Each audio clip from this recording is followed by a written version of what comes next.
states, 5 states really wanted it, but they wanted it more. And I kid you not when I say that these people, they spoke to me a lot. That's all they wanted to talk about. They didn't want to talk about the weather. They only wanted to talk about moving to this location, moving to Alabama, Huntsville in particular. So we're honored to do it. They really wanted it badly, and they got it. Peter? President Trump, something completely different, but about a big viral social media trend over the weekend. How did you find out over the weekend that you were dead? You see that? No.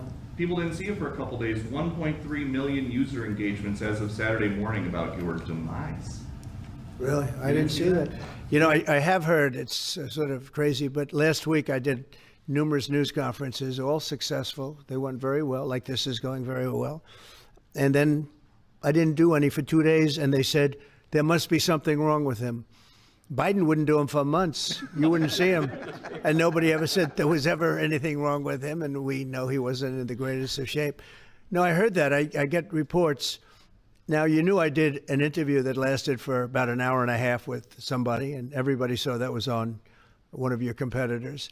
I did numerous shows and also did a number of truths, long truths, I think pretty poignant truths. No, I was very active over the weekend. They also knew I went out to visit some people at the club that I own, pretty nearby on the Potomac River. And no, I've been very active actually over the weekend. I didn't hear that one. That's pretty serious stuff. I'm glad it's well, it's fake news. You know, it's just it's so fake. That's why the media has so little credibility. I knew they were saying, like, is he okay? How's he feeling? What's wrong? I said, I just left. And it's also sort of a longer weekend, you know, it's Labor Day weekend. So I would say a lot of people know I was very active this Labor Day. I had heard that, but I didn't hear it to that extent. Go ahead, Peter. Something else. We know that this country has a huge problem with school shootings. You've said that you're open to sending the National Guard pretty much anywhere. Would you ever consider sending an armed National Guardsman to every school? Well, we have a big problem with school shooting, but we also have thousands and thousands of schools that run perfectly. You know, they talk about you can do things construction-wise, and that's really, I think nobody knows more about construction than me. You can build the construction doors. You can build what they call safety doors, where they lock on the outside, the inside, and every place else. Well, but if one of these lunatics happens to get through, then the police can't get in. Then they're looking for keys all over the place, and it takes a lot of disadvantages to doing, spending billions and billions of dollars and actually making it safer in some way for some of these lunatics that we're dealing with. But I don't think so. I've thrown out the concept. We have great teachers that love our children. The parents love the children. Teachers love the children too. And if you took a small percentage of those teachers that were in the military, that were distinguished in the military, that were in the National Guard, et cetera, and you let them carry. That's something that a lot of people like. I sort of liked it. I'd have to be studied, but they're trained. They know about weapons. You can't do it with every teacher because most teachers don't know, and But I always thought that would be an alternative. But it just we've had a lot of instances. Other countries have also. They have different kinds of problems than we have, but we do have. There's something going on. And it's a bad thing. Yes, please. Have you spoken with President Putin in the past week? Have you spoken with President Putin? Yeah, I don't want to. I have learned things that will be very interesting. I think in the next few days you'll find out. Will there be any consequences if there isn't some type of announcement of a meeting with President Putin and President Zelensky? Yeah, there will be. We're going to see what happens. We're going to see what they do and what happens. I'm watching it very closely. Last week, they lost 7,000, between the two countries, 7,313 soldiers, to be somewhat exact, for no reason whatsoever. And they're Russian and they're Ukrainian, but, they're soldiers. I want to see it end. Yeah. Mr. President, have you decided you're definitely going to send National Guard troops to Chicago? I didn't say when, but the answer is, look, Chicago's very interesting because I watched Pritzker get up and say we don't need help, we're safe. But 2 weeks ago, they had 6 people murdered, murdered, and they had 24 people hit by bullets. Last week, as you know, it was 7 people, 24 people hit, and 7 people died. And then over the last 2 days, that was the crown jewel. They had, I guess, 9 or 10 killed, and 50 hit with bullets. And you have this governor get up, who's a terrible governor. Probably he and Gavin Newsom would be probably the 2 worst and most naive. They're naive. Either they're naive or they're very untruthful. And he'll say, we don't want any protection. We don't need.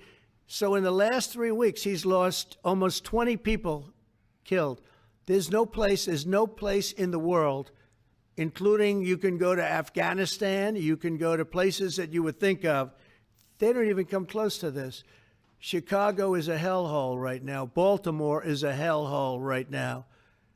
Parts of Los Angeles are terrible. If we didn't put out the fires, and I mean the other fires, the bullet fires, they didn't do a good job with, they should have had the water coming down, like I said. You know, we had to release the water. We had to go in and release the water to LA.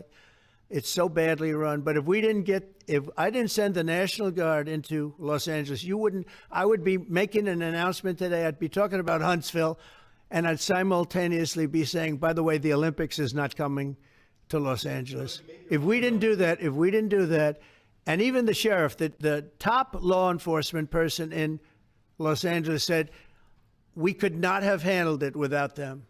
So that's what he said. Make your mind up on Chicago, though? Well, we're going in. I didn't say when. We're going in. When you lose, look, I have an obligation. This isn't a political thing.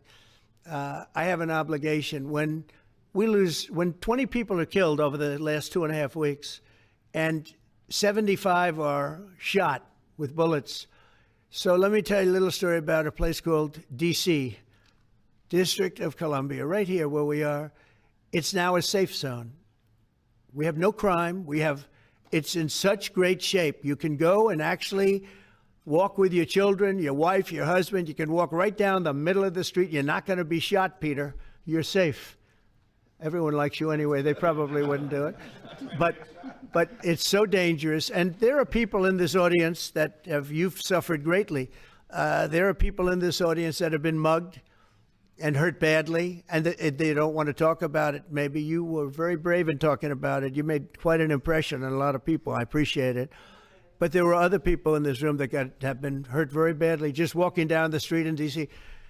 Washington, D.C. is a safe zone right now. It's a safe city. The restaurants are open. They're booming. You can't get a restaurant. New restaurants are announcing that they're going to be open. This took place in 12 days. Now it's 15 days, but 3 days ago it became what's known as a safe zone. It's a safe city.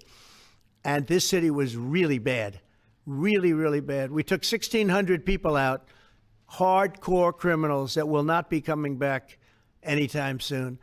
And we're very proud of it. You know, to have our nation's capital lose every week. You know, it was like years, many years, where every single week somebody was killed for many, many, many consecutive weeks. This went on for years. And then we had, last week it was announced that nobody was killed last week. And I made that announcement in front of a very distinguished leader of a country.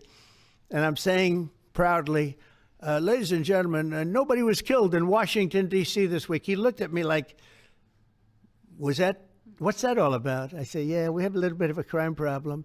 And we don't have a crime problem in Washington anymore. And the mayor has been very helpful, and the police commissioner has been very helpful, and it's been a great team. And I would love to have Governor Pritzker call me.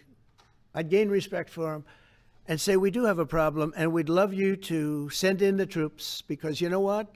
The people, they have to be protected. I saw today on one of your networks, not a friendly network, except really the opposite, I would say, very unfriendly network.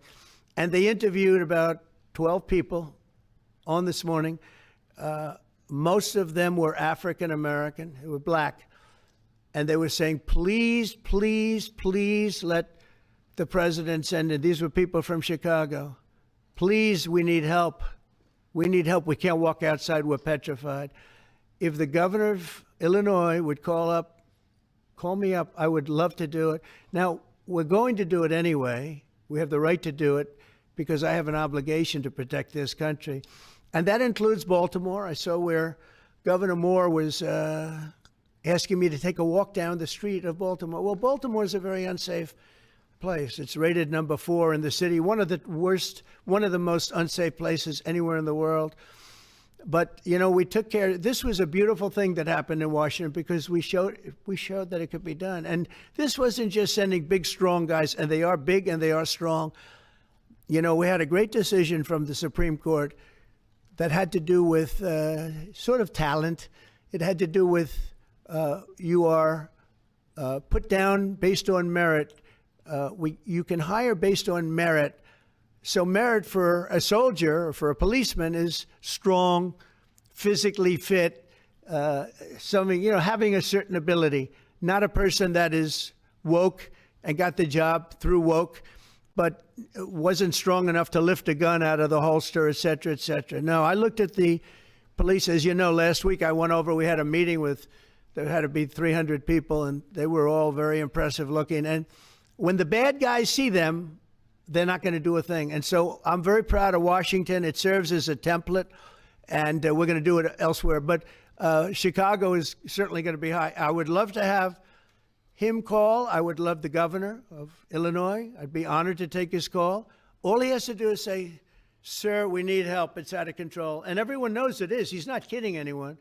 I would love to have, I would say, Governor Moore call, because I watched him over the weekend trying to explain that Baltimore, what they need is housing. No, they don't need housing. They need to get rid of the criminals. These are hardcore criminals. You know, we took many people off the streets of Washington, D.C. They're hardcore. They're not going to be good. In 10 years, in 20 years, in 2 years, they're going to be criminals. They were born to be criminals, frankly. They were born to be criminals, and they're tough and mean, and they'll cut your throat, and they won't even think about it the next day. They won't even remember that they did it. And we're not going to have those people. Washington, D.C.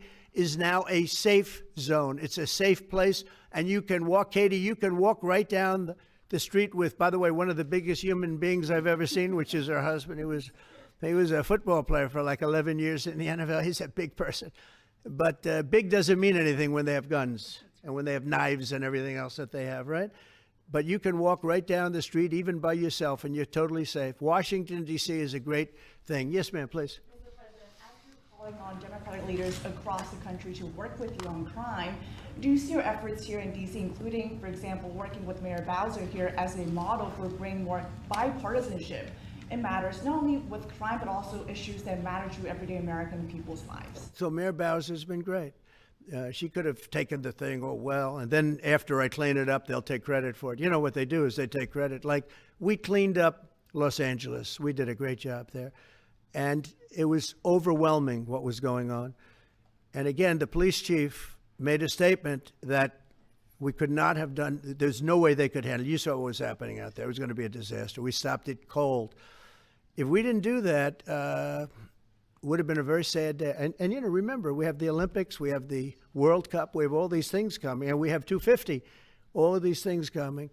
But I watched Newsom get up and say he's doing a great, he's not, we're the ones that did it, and that's okay, whatever it takes. But the main thing is but he got up and said, we did it. Well, he didn't want us there, and he's going to need us again because it's starting to form again. I see it.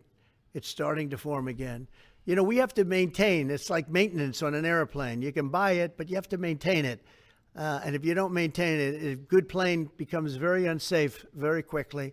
So it's an honor to do it. It's a lot of presidents wouldn't do what I'm doing. I don't need this heat. But when I watched television last night and I'm watching the news and I see that 9 people were killed in Chicago and 54 were badly wounded with bullets, I say, that's not this country. We have to do something. And I do say this, I say this very much. I'm not speaking to anybody but them right now. I would love to receive calls from governors and mayors saying they need help. We'll help them. We have a lot of people. We have a great force. We have a great military force. You know, Pete will tell you that when I was running for office, and this was a big headline, I think, you know, probably got me a couple of votes. but you couldn't sign people in the military. Nobody wanted to join the military, the Army, Air Force, the Navy, Marines, Space Force, Coast Guard. We never forget Coast Guard because they've done such a great job. Never. But nobody wanted to join any of them. We were way below what we wanted. Every single one. The closest was the Marines, whatever that is. You'll explain that to me. But the closest was the Marines. But every service was way down, way down. And then I got elected, and our country's the hottest country anywhere in the world right now. Everybody's talking about the USA. They're talking about the job that we're doing. Everybody. We have the best economy.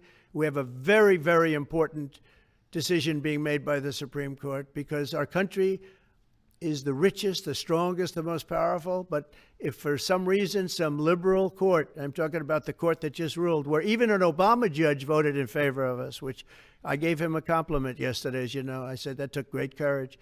But it's a liberal court, and it's going up to the Supreme Court, who I think have been incredible people. I think they've made very wise decisions. But the tariff question, because without the tariffs, this country is in serious, serious trouble.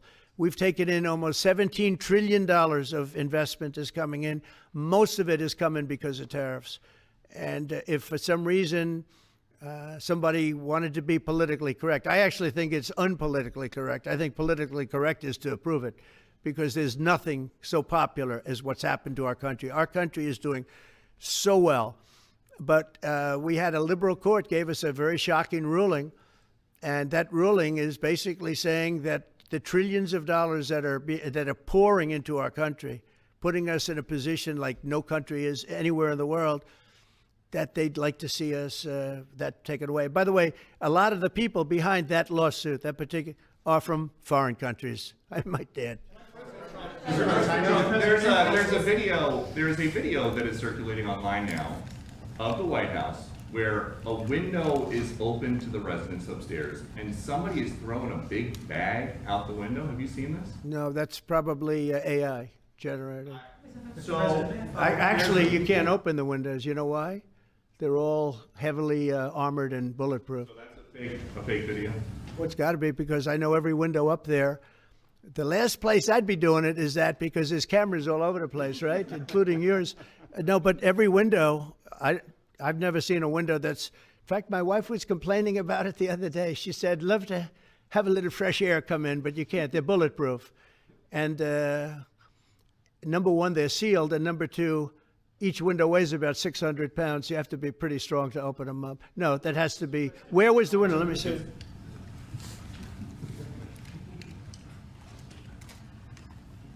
Maybe for the renovations.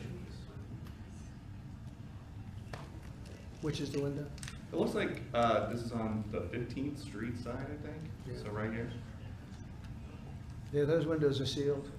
Those windows they're all sealed. You can't open them. What you were saying regarding the federal. It's the kind of thing they do. And one of the problems we have with AI, it's both good and bad. If something happens really bad, just blame AI. But also they create things, you know, it works both ways. If something happens that's really bad, maybe I'll have to just blame AI.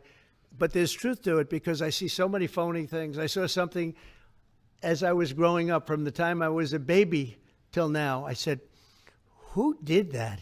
It was AI generated. So it's a little bit scary, to be honest with you. But those windows are all very heavily sealed.